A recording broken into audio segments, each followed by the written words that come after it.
do Senhor, em 1 Reis, capítulo 17.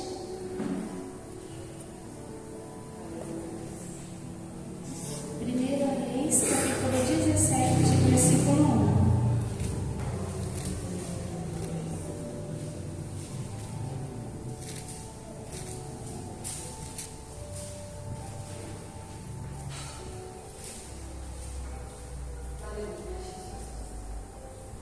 A palavra do Senhor que diz: Então Elias, o tisbita dos moradores de Gileade, disse a Acabe: Vive o Senhor, Deus de Israel, perante cuja face estou, que nesses anos nem orvalho, nem chuva haverá, senão segundo a minha palavra. Depois veio a ele a palavra do Senhor, dizendo: Vai-te daqui e vira-te para o oriente, e esconda-te junto ao ribeiro de Querite, que está diante do Jordão. E há de ser que beberás do ribeiro, e eu tenho ordenado aos corvos que ali te sustentem. Foi, pois, e fez conforme a palavra do Senhor, porque foi e habitou junto ao ribeiro de Querite, que está diante do Jordão. E os corvos lhe traziam pão e carne pela manhã, como também pão e carne à noite, e bebia do ribeiro. E sucedeu que, passados os dias, o ribeiro se secou, porque não tinha havido chuva na terra. Amém? As palmas para essa palavra. Esse Deus maravilhoso.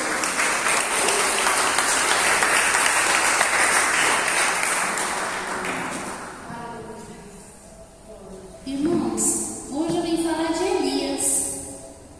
Eu falei assim, esses dias Deus me tocou para mim pesquisar, para mim ver, para mim ler sobre Elias, sobre o que Elias fez, quem foi Elias. E eu acho que a gente tem muito que aprender com ele. Muito. Eu falo assim que todos os que estão escritos aqui na Bíblia, eles foram de grande importância. Deus, ele sabe, né? Então ele colocou todos ali. E eu falei assim, Senhor, como que eu vou aprender algumas coisas com Elias? E ele me deu 15 coisas para a gente aprender com Elias. De como foi a vida de Elias, como que foi a situação de Elias, o que ele passou, os altos, os baixos, que não muda com relação ao que a gente passa aqui nos dias de hoje. Tudo que eu vou falar aqui, alguma coisa a gente passou. Ou a gente passa, ou senão pode ser que vai passar. Então aqui algumas coisas para a gente estar aprendendo com ele. Em primeiro lugar, Elias era um profeta. E ele era chamado profeta do fogo. Por que ele era chamado de profeta do fogo? Porque ele chamou a Deus, eu vou ler no segundo, irmãos, desculpa, eu pulei aqui. Ele desempenhou um papel proeminente, elevado na Escritura, anunciando a vinda do Senhor Jesus. Ele anunciava a vinda do Senhor Jesus. Ele falava: Jesus está vindo, Jesus está vindo. Como nós estamos falando hoje. Muitas pessoas já falaram, mas Jesus está falando desde será de quando? E Jesus, ele veio. Depois que ele anunciou. Só que agora ele vai vir novamente para nos buscar. Quanto tempo faz que Jesus veio? Há mais de 2000 anos. E nós continuamos anunciando que ele virá. Elias aqui, ele anunciava que Jesus iria vir. Ele anunciava. Muitos ouviram e muitos não ouviram. É como nós estamos hoje. Nós esquecemos que a qualquer momento Jesus está vindo. Que a qualquer momento a gente pode ser arrebatado, o céu pode se abrir. Nós esquecemos que a qualquer momento Jesus vai vir. Senão a gente estaria preparando. Só que nós vamos levando a vida como se Jesus fosse vir aqui 10.000 anos. Ai, tem quantos anos ainda? Eu vou morrer, Jesus não vai vir? Não sei. Só que nós às vezes tentamos levar a nossa vida sem esperar a vinda de Jesus. Só que nós não podemos ser assim. A gente tem que estar esperando a todo momento. Primeiro, Elias era um profeta. Segundo, Elias era um homem que ouvia Deus. Nós estamos ouvindo o que Deus tem falado com nós? Nós estamos atentos ao que Deus tem nos ensinado todos os dias? Aqui na igreja, na abertura, na palavra, nos dízimos, nos louvores. Nós estamos ouvindo o que Deus tem para falar com nós? Em 1 Reis 17:2, depois veio a ele a palavra do Senhor dizendo, ou seja, Deus falava com Elias. Em 1 Reis 19:9, e ali entrou numa caverna e passou ali a noite, e eis que a palavra do Senhor veio a ele, e ele disse, que fazes aqui, Elias? Toda hora Deus falava com Elias. E mudou para nós? Não. Mas eu não estou ouvindo. Mas Deus está falando o tempo todo. Do mesmo jeito que falou com ele na caverna, do mesmo jeito que falava com ele na longa caminhada que ele teve. E Deus continua falando, só que Deus fala com nós através de pregadores, das pessoas que fazem abertura, das pessoas que vêm aqui pregar, dos louvores. Só que nós devemos ficar atentos a ouvir o que Deus tem para falar com nós. Como Elias, ele estava atento, ele ouvia. E detalhe, ele obedecia o que Deus estava falando para ele. 3. Elias era um homem que andava em obediência. Nós estamos andando com obediência a Deus? Obedecendo os seus mandamentos? Muitas vezes a gente pensa que só tem 10. Eu aprendi que não tem só 10, é um monte. Tem tanto no Velho Testamento, no Novo Testamento. E nós estamos obedecendo a Deus. Às vezes acontecem algumas coisas na nossa vida e a gente não sabe se aquilo não é, mas por quê? Porque nós não estamos andando em obediência ao que Deus tem falado pra gente. E a gente sabe. A gente sabe. Até pessoas que não é convertida, até pessoas lá fora sabem falar os 10 mandamentos. Até as pessoas lá fora sabem. Tem umas até que obedecem uma coisa ou outra. E nós que estamos aqui na igreja, por conhecer a palavra, por conhecer tudo que Deus tem nos ensinado, nós às vezes não obedecemos. Nós não temos temor em obedecer aquilo que Deus nos ensina. 4. Elias foi um homem que experimentou a provisão de Deus. E nós temos experimentado a provisão de Deus todos os dias, como a pastora disse aqui na hora da oferta. Deus tem provido alimento para nós, roupas, moradia. Agora nesse frio, muitos vão morrer de frio lá fora, morrer de frio. E nós, eu creio que aqui cada um vai deitar na sua cama, quentinho, com cobertor, e Deus provendo. Não faltando alimento, e Deus provendo. Nós estamos tendo provisão nos nossos dias, todos os dias, como Elias teve. Os corpos o alimentaram. A farinha se multiplicou na botija para ele. Todos os dias nós temos comida na nossa casa. Todos os dias. Porque assim diz o Senhor, diz Deus de Israel: a farinha da panela não se acabará, e o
Abraão pediu que não chovesse, por 3 anos e 6 meses não choveu sobre a terra. Olha que oração poderosa! Elias orou para que não chovesse. Será que a nossa oração, se a gente orar, Senhor, que nesses dias estava sem chuva, o tempo seco, será que se a gente orar, Senhor, por favor, traz chuva amanhã? Como que está a nossa oração? A de Elias, Deus ouviu. Porque nós não estamos sendo guerreiros. A gente pede de qualquer jeito. A gente ora de qualquer jeito. Fala com Ele de qualquer jeito. E não é assim. A gente tem que falar com Deus, sabendo que Ele é todo-poderoso. Sabendo que Ele pode mudar, que Ele pode prover, que Ele pode transformar. Crendo nesse Deus, que Ele tudo pode. Só que a nossa oração tem sido uma oração vazia. Uma oração para qualquer um desses deuses que tem aí, não para o nosso Deus, porque a oração para o nosso Deus é uma oração verdadeira, uma oração forte, porque Ele é capaz de tudo. E a gente esquece, a gente não pensa, a gente não acredita na nossa própria oração. 6. Elias acreditava em milagres. E nós estamos deixando de acreditar nos milagres de Deus. Nós pedimos, mas não acreditamos. Nós oramos, mas será que vai fazer esse milagre? Só que Elias, ele acreditava nos milagres de Deus. Só que nós muitas vezes não acreditamos. Não acreditamos. Elias pediu olha aqui os milagres. Elias, ele acreditava tanto em Deus, que ele fez uma aposta, como se fosse uma aposta para o pessoal que acreditava no Deus do Baal, nos Deus deles. Ele chamou, ele pediu que trouxessem 2 novilhos e lançou um desafio a 450 profetas. Você imagina, estava só Elias aqui, desse lado 450. Ele estava apostando para os 450. Que coragem dele acreditar que Deus ia fazer um milagre. Porque ele contra 450. Eles estavam, por exemplo, os profetas mataram e começaram a dançar. Os profetas mataram os novilhos. Elias falou: vai lá, vou trazer 2 novilhos. Um vocês vão matar, vai colocar aqui, e vocês vão chamar o Deus de vocês, que é o Deus Baal deles. Depois que vocês vão pedir para ele queimar, para ele lançar fogo. E aí eles ficaram, os 450 profetas. E ficaram dançando, e ficaram gritando, e fizeram uma orgia lá. Até se mutilaram, porque lá eles tinham que fazer isso. Eles começaram a dançar e se mutilar. Porque o Deus deles, o Baal, não via queimar aquele novilho. Chegou meio-dia, eles começaram a zombar dele. Você grita mais alto, vai que o Deus de vocês está dormindo e acorda. Eles foram desse jeito, zombando daqueles 450 profetas de Baal. Zombou deles. Nós muitas vezes não conseguimos falar com um. Não que a gente tem que zombar, porque a gente tem que ter muita sabedoria para lidar com as outras pessoas que têm outras crenças. Porque às vezes para trazer ela para perto a gente tem que ter sabedoria. Não chegar já criticando, a gente tem que ter sabedoria, trazer ela com amor para o nosso lado. Só que aqui, Elias estava confiante, ele sabia com que ele estava lidando. E ele deu meio-dia e falou assim: mas eles não gritam mais alto, quem sabe que o Deus Baal de vocês, eles escutam. Aí eles ficaram loucos, vai, e dança, e gritava mais alto, e se mutilava, e passava a faca neles. Bom, ou resumindo, né, o Deus Baal não veio. Aí eu vou te falar o que Elias fez. Elias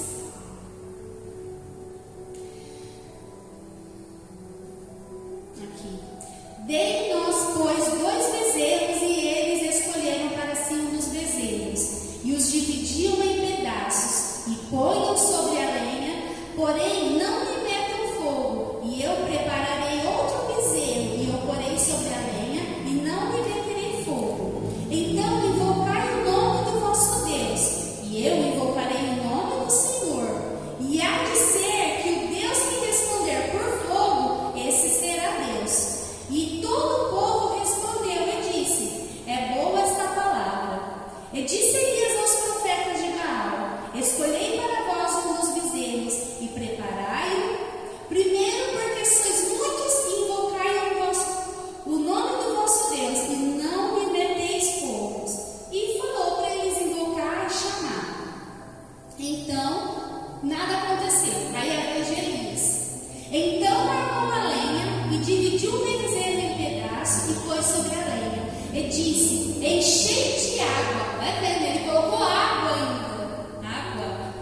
enchei de água 4 cântaros e derramai sobre o holocausto e sobre a lenha. E disse: fazei-o segunda vez. E fizeram segunda vez.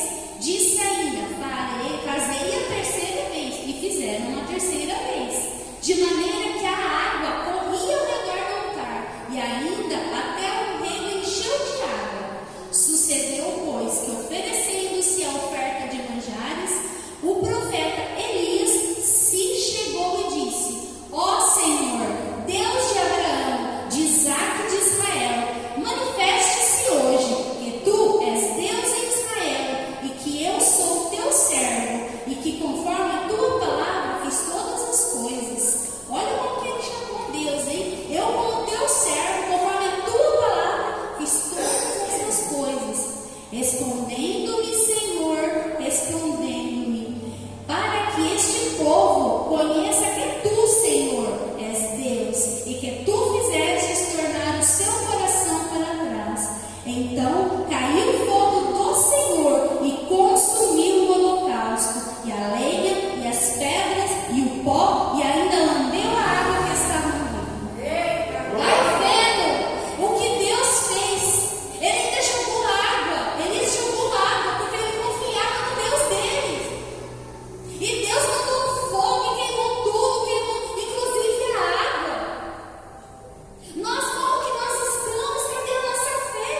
De chamar alguém e falar assim: pega o teu Deus, faz aqui, vamos fazer um holocausto. Chama a Deus, eu vou botar fogo. Você chama o teu Deus, eu chamo o meu Deus. O único Criador, o Deus de Abraão, Isaque, Jacó, o Deus de Israel. Como que está a nossa fé de fazer isso, irmãos?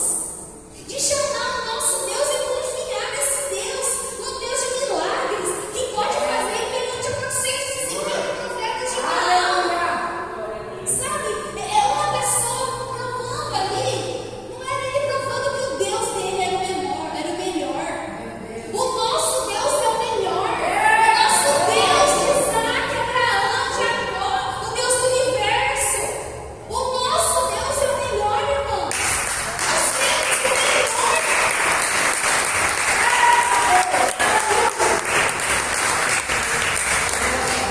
Irmãos, eu vejo esse Deus, sabe? Eu vejo esse Deus tão grande, tão grande. E eu vejo Elias, tipo assim, corajoso, sabe? Essa daí é a próxima. Eu posso ir em que Elias era o sétimo. Elias era corajoso. Porque para enfrentar 450 homens e provar que o Deus, que o nosso Deus, é grande para fazer. Elias era corajoso. Ele enfrentou Jezabel, que matava os profetas de Deus. Então ele foi enfrentando, às vezes você enfrentou Jezabel, mas ele também enfrentou 450 profetas lá. Porque você imagina se ele se revolta para matar Elias. Só que Deus era com Elias. Deus era com Elias. E Elias enfrentou Jezabel, que matava os profetas de Deus. Ele trazia mensagens de Deus, mesmo que essa mensagem trazia desafio, correção e más notícias. Ele enfrentava. Ele não tinha pena, não. Tem que dar má notícia, eu vou dar má notícia. Eu tenho que ensinar, eu vou ensinar. Eu tenho que corrigir, eu vou corrigir. Porque quem mandava era Deus, ele só obedecia. E se ele obedecia, Deus era com ele. Por isso que a gente tem que obedecer para Deus ir com nós. Mesmo que para isso a gente tenha muitas vezes que falar um não para alguma coisa ruim neste mundo. Quantas coisas ruins têm nos rodeado, nos queremos afastar de Deus. Tem muitas coisas ruins que a gente tem que ser forte e falar um não, ser corajoso, corajosa. 8. Elias odiava e enfrentava o mal. Ele odiava o mal. E ele tinha que enfrentar. Como que nós estamos odiando o mal, enfrentando o mal? Ele confrontava Acabe, que era o marido de Jezabel, e disse-lhe: olha o que Acabe disse para ele: és tu perturbador de Israel? Como se ele estivesse perturbando a paz deles. Ele estava mesmo perturbando a paz. E nós estamos perturbando a paz daqueles que confiam em Baal, daqueles que trazem coisas do mundo para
ele chegou a um ponto que pediu para morrer, pois fugia da assassina.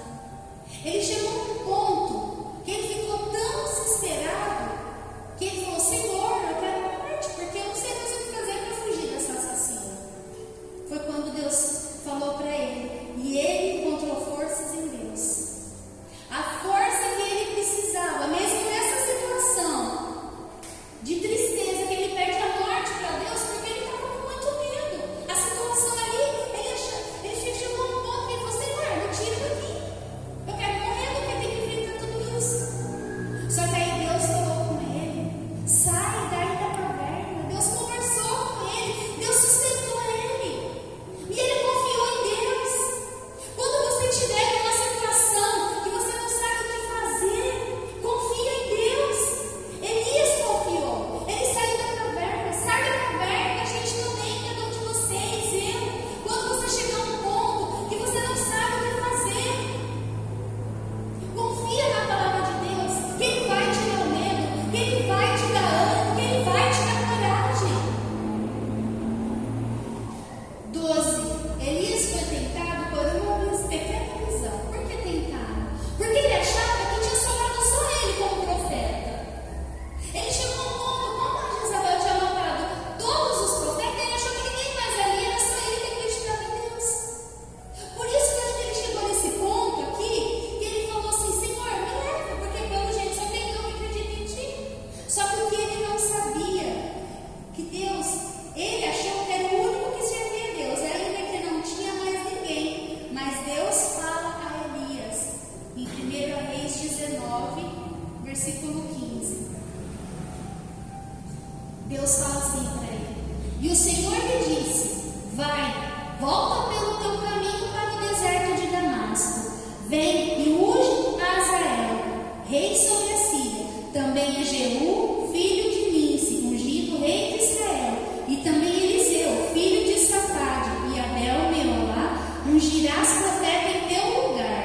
E há de ser que o que escapar da espada de Azael, mata-lo-á Jeú. E o que escapar da espada de Jeú, mata-lo-á Eliseu. Também eu fiz ficar em Israel 7.000, todos os joelhos que não se dobraram a Baal, e toda a boca que não beijou.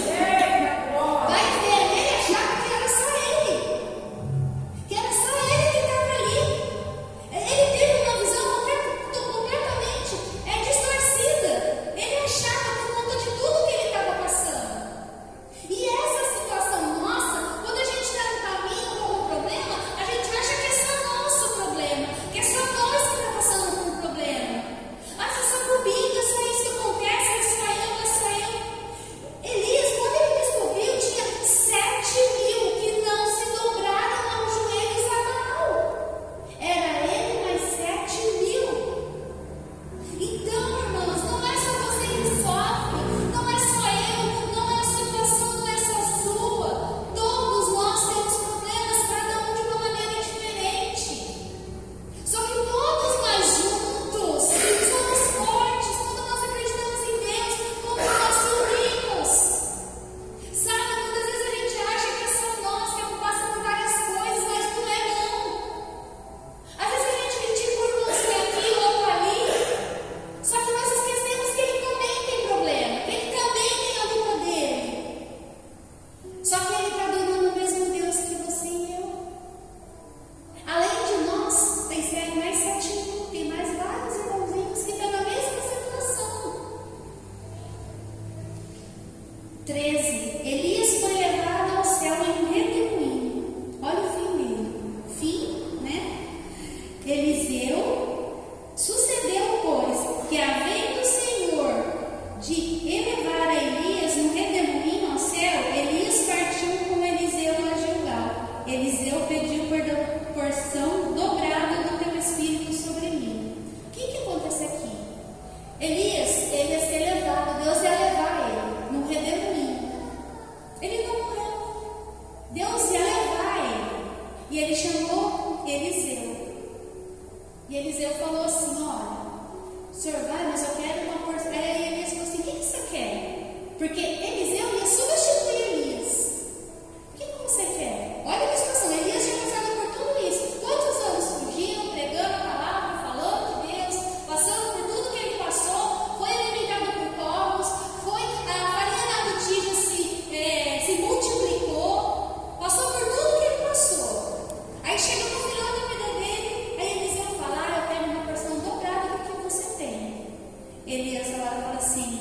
Esse pedido é difícil, hein? Esse pedido é difícil.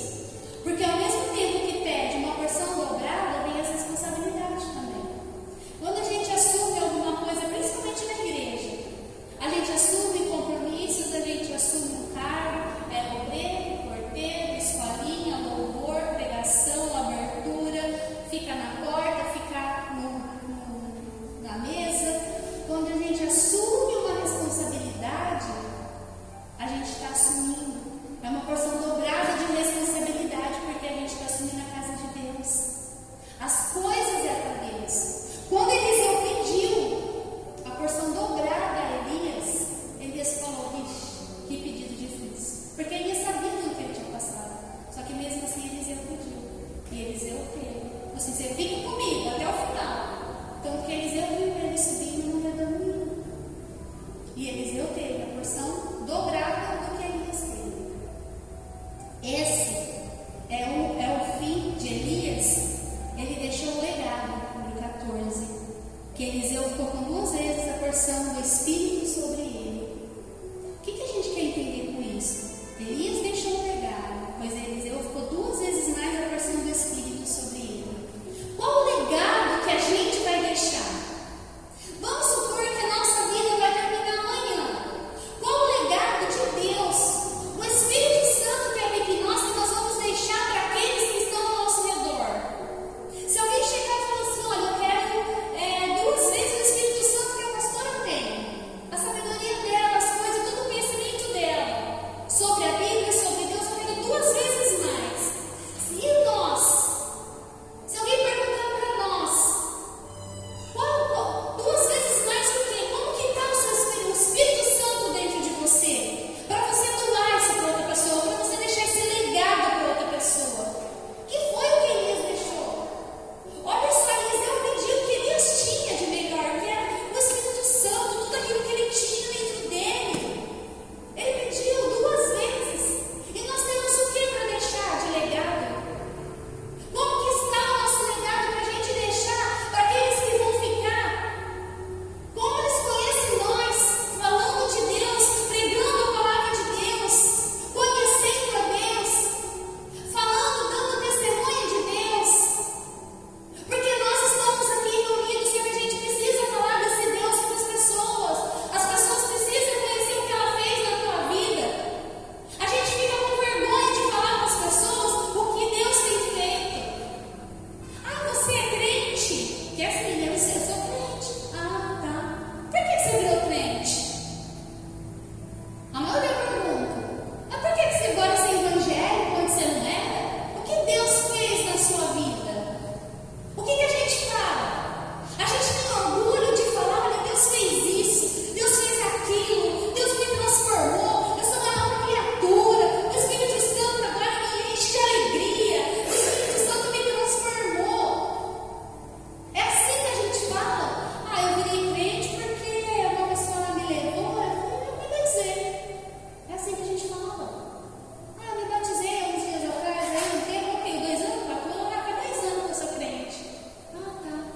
Não, faz 10 anos sim, me converti. E a gente falar o que Deus fez na nossa vida.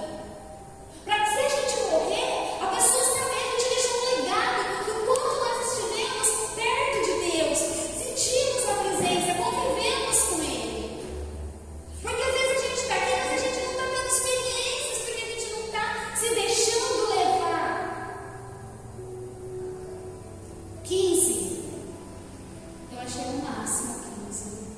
Elias apareceu com Jesus. Depois que ele já tinha sido levado no redemoinho, que ele morreu.